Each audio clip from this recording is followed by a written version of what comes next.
அகப்பொருள் இலக்கணத்தில் உள்ளுறை ஓமம் அப்படிங்கிற ஒரு இலக்கணம் மிக முக்கியத்துவம் வாய்ந்தது.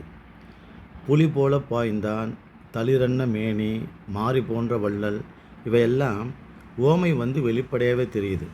ஏன்னா மிக சிறந்த பாய்ச்சல் உடையவனுக்கு புலியை ஓமைப்படுத்துகிறாங்க.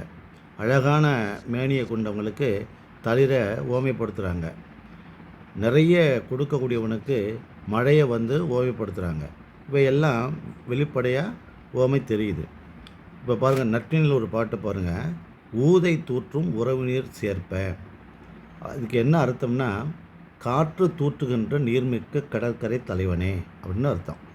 உறவு நீர் அப்படின்னா கடற்கரை தலைவனே அப்படின்னு அர்த்தம். சேர்ப்பன தலைவனே. அதாவது என்னென்னா, கடற்கரை மணலில் காற்று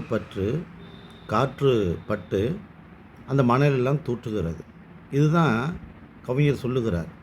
என்ன இதுக்கு பொருள் அப்படின்னா, நீ தலைவியை விட்டு வந்துட்ட, ஆனால் உங்கள் 2 பேருக்கும் உள்ள அன்பை ஊர் மக்களுக்கு தெரிந்து தலைவியை இந்த ஊரே தூற்ற போகிறாங்க என்ற ஒரு பொருளை இங்கே உள்ளுரை ஓமையாக வச்சு பேசுகிறார். அப்போது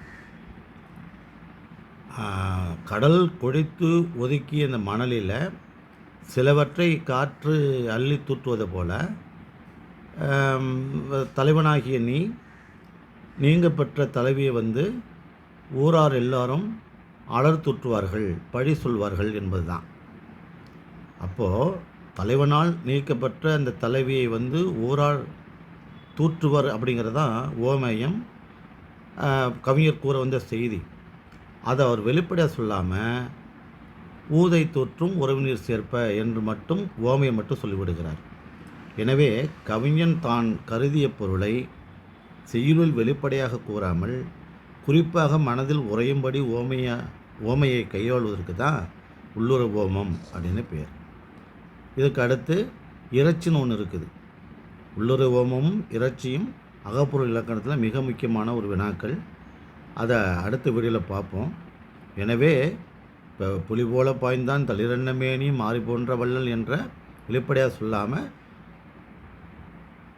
தான் கருதிய பொருளை செய்யுள் வெளிப்படையாக கூறாமல் குறிப்பாக மனதில் உறையும்படி ஓமையை கையாள்வதற்கு உள்ளுர் ஓமை என்று பேர். நன்றி, வணக்கம்.